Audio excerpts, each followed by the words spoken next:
से पूछनी, ननदिया से पूछनी, सासू से पूछनी, ननदिया से पूछनी, ननदोसिया से पूछ तला जा गई निरामा,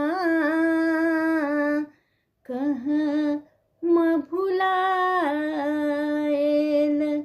ननदोसिया से पूछ तला जा गई निरामा, ठीक बभुलाएल। आई गईले चैत के महीनामा, हे रामा पिया नहीं आइले।